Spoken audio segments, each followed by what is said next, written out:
Hey everybody, welcome to Radical Books and Politics. We are here in the city college, I'm always complaining at the city colleges. We're at the city hall, and we are advocating for the mask mandates to continue as well as vaccinations. You're going to hear from a number of speakers, and we're just getting up, so you're going to hear some noise and whatnot. So thanks so much for watching. If you like the show, like and subscribe. All right. Sure, yeah. Oh, you can lock it if you need.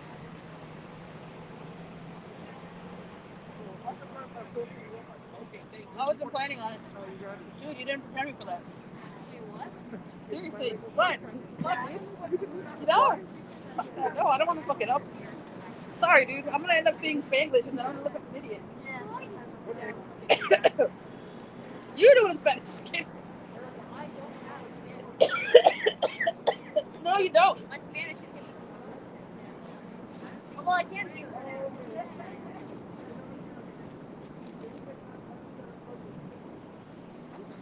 My computer cold. I ran so fast out of the house. I didn't put my shoes on, dude. right? I am scared by the Brother, please. You've done way more cameras than this. I've never seen Yes, you have. I've never When we were at the one rally, dude, the cameras roll in front of you. I didn't see them. Breathe in, breathe out. Just look at that dude's logo then. See that purple The logo? Olympics? Yeah, just think right in the Yeah, middle. no. It's like when you look at people's faces and you're nervous, instead of looking at their eyes, you look at their forehead. I haven't looked at this guy's So you can look at that beautiful lady in the back. Or whatever, dude. Fuck. I'm gonna sound like I have fucking COVID. Yeah, I'm happy I got this. This is why we need masks. Stop the coughing. Chicano getting a cough.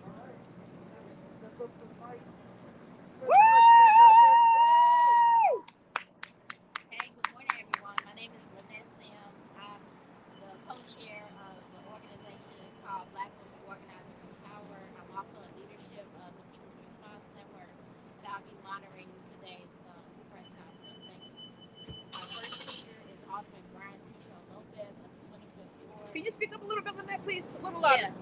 Our first speaker is Alderman Brian Ciccio Lopez from the 25th Ward, and he's also the lead sponsor of our ordinance, which is titled "Take the Vaccine to the People." Woo!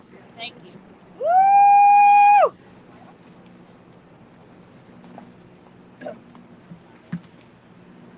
Good morning and buenos dias. It is, we're concerned that we can see the flexibilization of COVID-19 protocols. It is clear that we're in election season, and many elected officials have forgotten that we're still in the middle of a pandemic. We still have immunodeficient patients. We're still immunocompromised residents across the city of Chicago that need to make sure that we follow the CDC guidelines. CDC guidelines are very clear. We're still on the red alert in as many as 85% of the districts across the state. And here in the city of Chicago, as many as 45% of the Black community is still yet to be vaccinated. Right. We still have over 35% of the Latino community still yet to be vaccinated. Only 22% of 5 to 15-year-old kids in the district have been vaccinated, and we're yet to hear an ordinance that we have put forward back in March of 2021 to get vaccination in our schools. We see a slow progress in that matter. We continue to see with great concern that elected officials are more worried about their donors. They're more worried about pleasing certain parts of the population and forgetting about the Black and brown residents, many of whom are essential workers and their kids who attend CPS schools. CPS rates are below the average, where we have 34% of kids vaccinated. So what we're asking to the mayor of the city of Chicago is to push and finally let us have a vote on the vaccination for all ordinance. What we have clearly what the science shows, what CDC guidelines show, that is to make sure that we have vaccination in our communities. We're also asking elected officials across the state to put aside political calculations and prioritize the health and well-being of our kids, our families, essential workers, and kids in our school districts.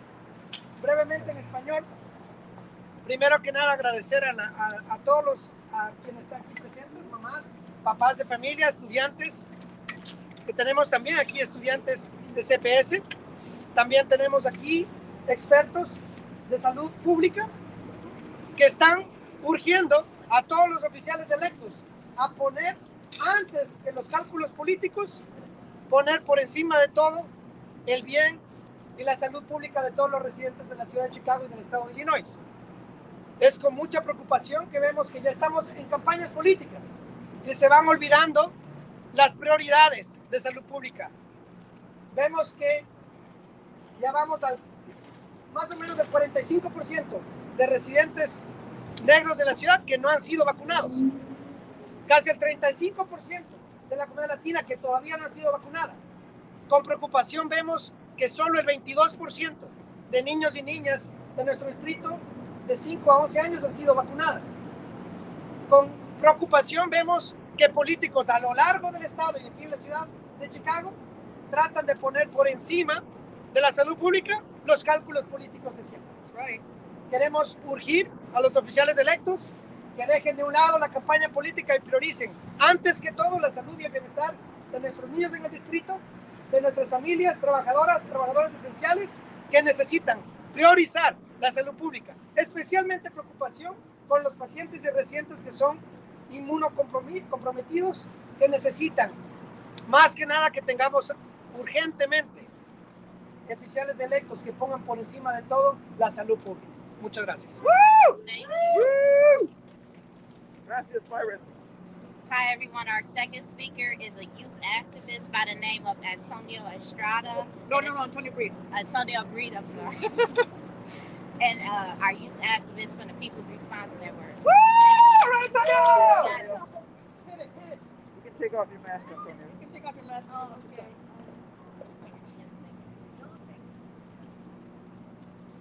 You got this, bro.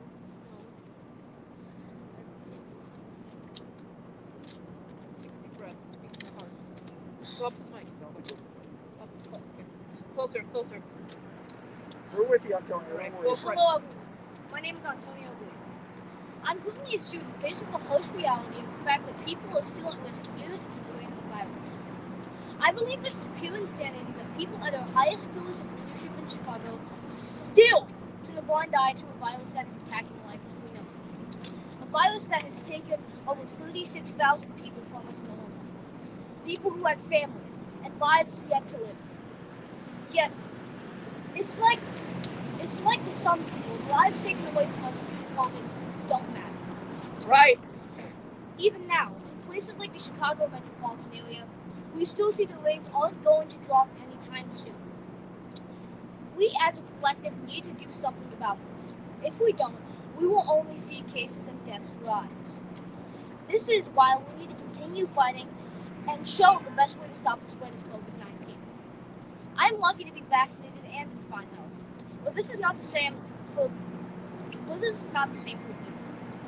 Even a full year after the release of the vaccine to all United States, only 75% of people in the U.S. have at least one dose of the vaccine, which may sound good on paper. That still means 1/4 of all Americans aren't vaccinated. With the spread and ability of COVID-19, 1 person out of 4 isn't a good enough statistic for a push to fight COVID. Right. We need to get the population vaccinated together. If we believe in safety, we should keep pushing. From everyone from Los Angeles, the Chicago metropolitan area, to Washington, D.C. We've been in this fight since 2020, and we're not stopping so close to the end. Woo! Preach, All right, Antonio. Antonio. Excelente. And yes, he wrote that by himself. Says his proud mother. I am very proud of myself. I'm Jesus Estrada. I'm the chapter chair of Harold Washington College, Local 1600, Cook County College Teachers Union. And I'm also here as a concerned mother. I'm a mother of 2 CPS students, Antonio, who is 11, my daughter, who is 6. Oh shit! Oh, you're right. My son is 12 now. Sorry about that. Sorry, he just had a birthday recently. But I think that a lot of people are hoping this is over, and I'm here to tell you it's not. We are still living in a pandemic. People ask me, Jesus, why are you still fighting? Can I take my mask off? Are things back to normal? No, things are not back to normal. And as much as people want things to get better, and we got a little bit of a people for Omicron, this new variant could be devastating. And the thing that concerns me is that, I work at a community college. I work at Harold Washington. And I know that 70% of Chicago population is vaccinated. But a majority of the people that are not vaccinated are the students I serve, Black and brown students. I have had students tell me, I am not going to get vaccinated now, and I never will. And it's for them that I'm really concerned that they could be hospitalized or end up dying. And what about our children? Our children got a vaccine that didn't really protect them fully. When are they going to get their boosters? When are they going to get a vaccine that gives the antigens they need to fight this virus? I'm going to tell you a personal story. Over the holiday break, we all fully vaccinated booster, and my kids are vaccinated. We all got COVID. We were practicing the highest safety standards. And the lucky thing is, we didn't go to the hospital. That was protection. You see what I'm saying? It's not to say the vaccine didn't work. What I'm saying is there's a dire need for every American to get vaccinated or protected. And the way to do that is to keep the mask mandate, to keep people vaccinated. And I'm also representing the employees of Harold Washington District Office, full-time faculty, professionals, and security. And it's really unconscionable that they can work from home and students will not lose service. I have professionals that have family that are at risk, part-time tutors that are being made to come in the building, tutor students on a computer. This makes absolutely no sense when they could easily keep our students, our employees, and the community safe. It's irresponsible. So, how do we get out of this? How are we going to beat this thing? And like Antonio said, we got to do it collectively. But I also think what could help us is this outstanding ordinance sponsored by Byron Zichko Lopez called Take the Vaccine to the People. And I'm very proud of the 11 plus alderpersons that are standing on principle to support this ordinance. This ordinance would bring vaccines to the communities. It would bring testing to the communities. It would offer jobs for people in our communities to be contact tracers and more. And what happened to those COVID funds? Are they being spent on students, on the families that need them the most? I can guarantee you they're not. We need federal funding. We need state funding to help our workers, to help our families that are suffering. And many are suffering, and they're losing their homes, and they're on the streets. This is just one measure, one step. We could do this together. And I want to thank you all, the press, for being here. I want to thank all our allies, all our organizations that are here. But I'm going to tell you, our communities, our families deserve nothing less. Keep the masks, keep the vaccines, nothing short of that. Un poquito en español. Mi nombre es María de Jesús, soy la cabecilla de mi sindical, Cook County College Teachers Union en el colegio de Harold Washington, el distrito. Y nosotros tenemos muchos problemas, pero lo que le voy a decir es que la cosa no está normal. COVID todavía está afectando a mucha gente, especialmente a nuestra gente hispana, nuestra gente africanoamericana. Pero lo que estamos pidiendo es que a lo mínimo continúen de vacunar y que mantengan las mascarillas, porque a cualquier momento un negocio, una escuela en higher ed podría quitar la mandatoria de la vacuna. También estamos pidiendo que apoyen a esta ordenanza muy importante. Lleva la vacuna a la gente que está sponsored por nuestro alderperson Byron Zichko Lopez. Y esta ordenancia, la gente en sus comunidades recibirían la vacuna, recibirían la prueba de COVID para que no tuvieran que ir al hospital o ir al doctor. Podríamos tener muchos trabajos para gente que quisieran ser contact tracers. So, ojalá que nos apoyen, pero fundamentalmente no hay que deshacernos de las máscaras. No hay que hacer de las políticas de vacunar a los empleados, a los estudiantes, a los maestros. Gracias. Excelente, compañera. Oh, sorry, dude. Is that okay? It's back. Yeah. Our next speaker is a parent by the name of Lee Mabry White. She's a CPS parent and also a part of Activate Parents Chicago.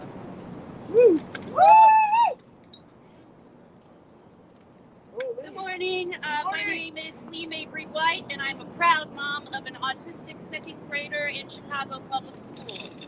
I am with Activate Chicago Parents. We represent parents and families who support public education and public school teachers.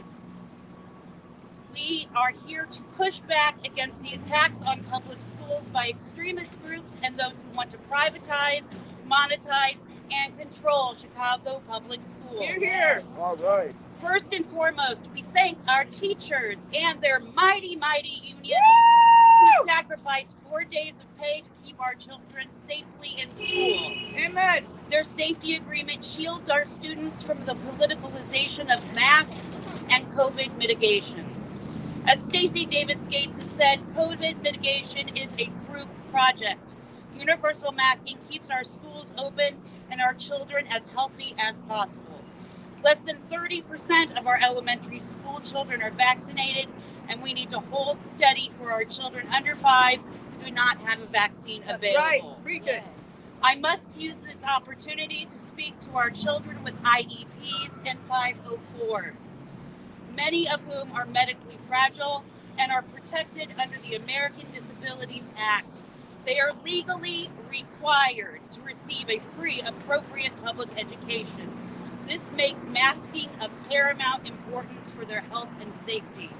Our special education students deserve to feel safe in school, not to constantly be pushed aside for the sake of normalcy or for the sake of our comfort.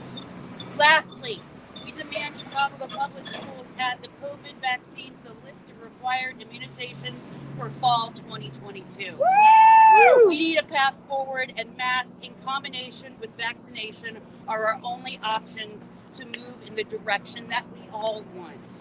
Activate Chicago Parents believes normal was never good enough for our students, so let's go ahead and cancel the Aramark contract now! Woo! Say it louder.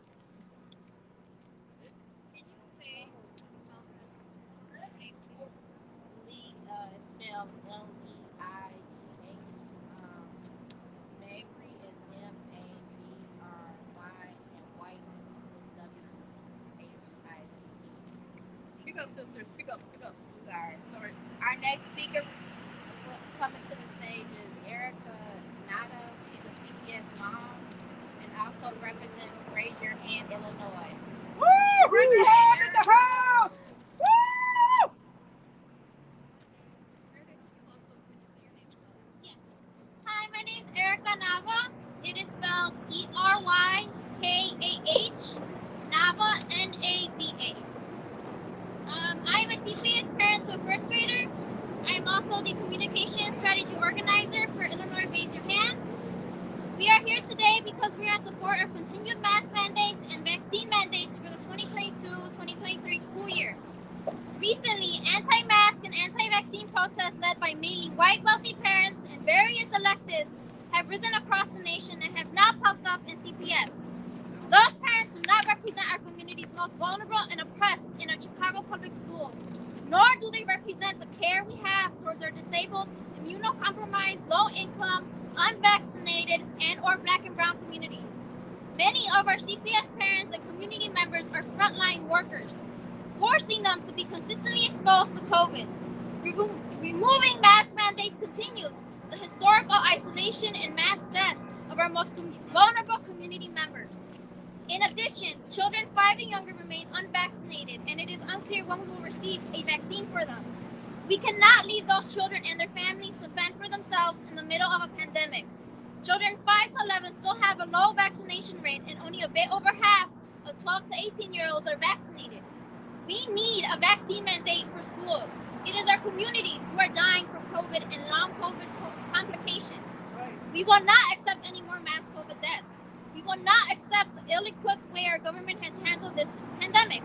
We have the right to fight for our lives against a government that does not care about us. It is selfish and individualistic to want to return to your normal, because that means you get to ignore the mass death, violence, and pain our communities have gone through during and way before this pandemic. Normal has never been enough for our families, and returning to that would mean nothing has changed for our underfunded schools and communities. Normal for our community communities has been understaffed schools, lack of materials, lack of P and AC systems, lack of funding, over-policed communities, poverty, lack of housing, racism, public school closures, gentrification, and dirty schools. That is systemic oppression. That's right. That is taking away our children's right to live and learn in a safe environment. We demand to keep all COVID medications for our schools, including masks, consistent testing for students and staff, vaccination clinics at schools, updated air ventilation and filtration systems, KN95 and N95 masks, and transparency on the COVID federal relief money that Mayor Lightfoot received for CPS. Here, here. We demand more teachers, mental health counselors, and nurses hired at schools in order to have a sustainable school community. We demand that CPS make an action plan for CPS students who have lost loved ones from COVID. We demand CPS directly aid homeless and low-income CPS families. We demand true and transformative equity for our CPS families. We will ask Mayor Lightfoot once again, where is the ARP money? When people tell us to learn to live with COVID, or COVID is like the flu, they are really saying our most vulnerable do not matter, that their lives are expendable for the sake of normalcy. Well, here we are here to show that we will never stop fighting for each other's safety and lives. Hey! All right, Erica. Woo! Our next speaker is Bee Mastry. She's a CPS grandmother. All right, B. We love grandmothers. Good morning. I have a 13-year-old grandson in CPS. He is fully vaccinated, boosted, and asthmatic. His mom and stepdad are fully vaccinated and boosted. His 4-year-old sister is not, because there's nothing available for her at this point. CPS is not doing enough to protect students, teachers, and staff. As Lee mentioned, Aramark has been problematic at best. They don't necessarily clean schools thoroughly, and some are not cleaned at all. You cannot sanitize when it's not being cleaned. Children deserve to have something to go to a school that's clean and sanitary. It's well known that kids are exposed to things at school. And you know this if you have kids at school. They just bring home whatever they are exposed to at school and then expose their families. Some kids at my grandson's school have recently had COVID. Masks, such as what we're wearing and many of you are wearing, are known to help prevent the spread of COVID and other illnesses. The mandate is in place in schools because the teachers union insisted on it being in a written agreement. The teachers union had to force CPS to do the right thing. That's right. And then they got vilified for doing the right thing. It should not happen that way. CPS should be bending over backwards to make sure that everyone in those schools is safe. Here, They're here. not. Now, CPS and the mayor have promised many things, and they have not fulfilled them.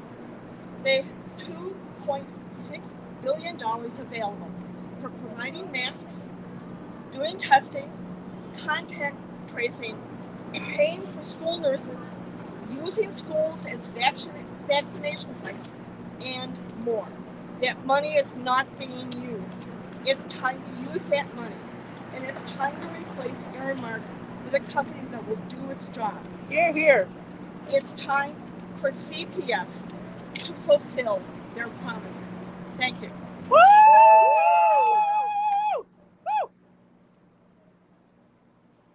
Good morning, everyone. My name is Lynette Sims, and I'll be the next speaker. I'm a Chicago resident and an essential worker. I disagree with the removal of the indoor mask mandate and vaccine requirements. The Great Unmasking is a term coined by our sister, Candy Powers, and is perfectly describes the situation that we find ourselves in right now. Will result in tragic consequences at the expense of essential workers across the city and the state. COVID-19 is spread through airborne transmission through particles and droplets of an affected person. The virus remains in the air hours after the affected person has left the room. Studies have shown that the new subvariant of Omicron is 30% more transmissible than the original variant. Essential workers are burdened with trying to keep themselves and their families safe. It's year 3 of the pandemic, and essential workers are defenseless. We are removing the indoor mask mandate and vaccine requirements while the city has experienced a racial gap in vaccine accessibility since the creation of the virus. Many essential workers reside in the 26 high COVID vulnerability areas located in Chicago. Elected officials, IDPH and CDPH, are responsible for ensuring that every resident has access to the vaccine. High COVID vulnerability areas should not even exist. That's right. The Take the Vaccine to the People ordinance will eliminate vaccine barriers. And I encourage aldermen who haven't co-sponsored this ordinance to co-sponsor this ordinance. And I also encourage my fellow residents to demand that their aldermen co-sponsor this ordinance. This ordinance illustrates public health for the people, by the people. Thank you. Woo! So our last speaker is Dr. Howard Ehrman, who is the former Chicago Assistant Health Commissioner and UIC Assistant Professor. I'm sorry. All right, Howard. You got it. Good morning, everyone. My name is Dr. Howard Ehrman. Voy a repetir todo en español. Howard-Ehrman. This is a map of the United States this morning from the Center for Disease Control. It shows that 92% of all counties in the United States, including 96 of 102 counties in Illinois, all the counties, Cook and all the surrounding counties, are either red or orange, the highest level of transmission of COVID. What does this mean? It means that right now, in the next week, several people standing here are going to get infected or newly infected or have a repeat infection of COVID because you go inside and nobody's going to be wearing a mask. This is a graph from the CDC data that shows 12 states with vaccinations by race. In every one of the states, including Illinois, whites are 2 to 3 times more likely to be vaccinated than either blacks or Latinos, while blacks and Latinos are 2 to 3 times more likely to get infected and die. This is a question of racism that starts at the top with the President of the United States and the CDC director, who basically want us to believe that now everything's okay because this disease formally is now endemic. I mean, it's like the flu, but it's not like the flu. It's 15 times more likely to be transmitted than the flu. You're 6 times more likely to die than the flu. And who's going to get this disease first? It's primarily black and brown children in Chicago public schools, including my 2 grandchildren. It's primarily frontline workers who are working right now in restaurants, bars, Amazon warehouses, and factories. This is a crime against humanity. This is genocide, nothing less. The answer to this is an ordinance that was developed by Dr. Barbara Norman, the former Deputy Commissioner of Health, under Mayor Washington, myself, and many people who are standing here, which is very simple.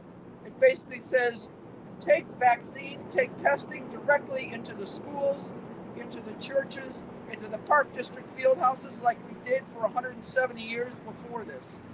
Do not tell people they have to make an appointment to get a test. Do not tell people they have to make an appointment to get a vaccine. That is genocide against the most vulnerable people. Here, here. So we have to pass this. It has to come out of the Rules Committee, where this mayor is basically keeping it in there. And that's what we intend to do. One last thing I want to just explain. January 21st, 2020, 15 miles northwest of here, the world's busiest airport.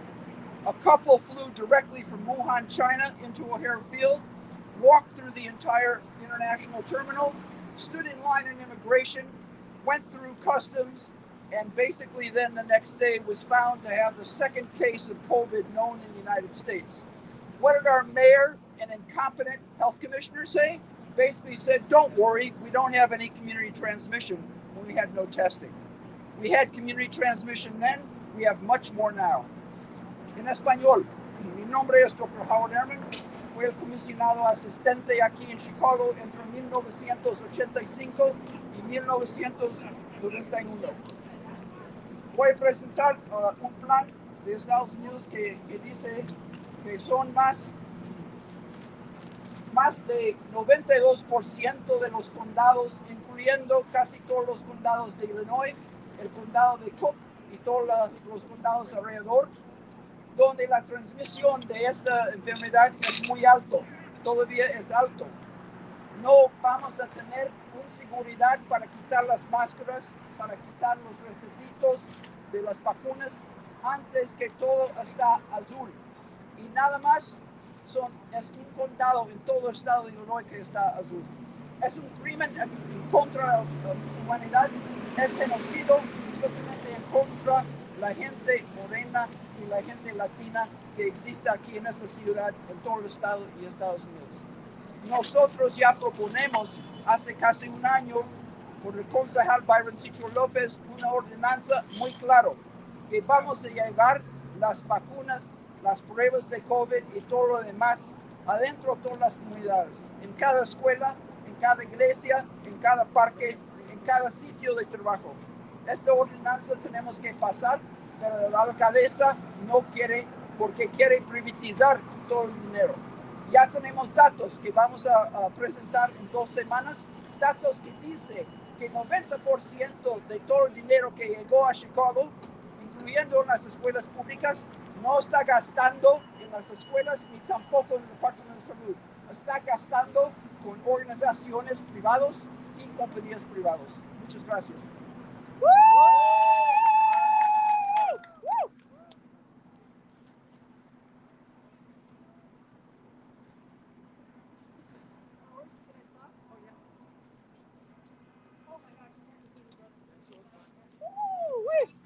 Thank you. Questions? Thank you, Good WBM. morning. Good morning. Hello, How are you doctor. today? How are you? Good to see you again. Yeah, I think Cool. we got enough. Thank you, brothers. I really appreciate y'all. Seriously. I'm always happy to see you. Can for everybody? You bet. Antonio Breed. B-R-E-E-D. And he's 12, not 11. He goes Okay. to National Teachers Academy. I'm sorry, you can answer for yourself. I'm sorry. You did a very good job. Thank you. National Teachers Academy. Where's that at? That's off in Cermak near Chinatown. That's a school that the mayor was trying to close for the bourgeoisie, and they got together, fought for 2 years. The judge ruled in favor of the school. It's a very, very progressive African-American school. It's amazing. So you're in 7th grade? 6th grade. 6th grade. And on the debate team.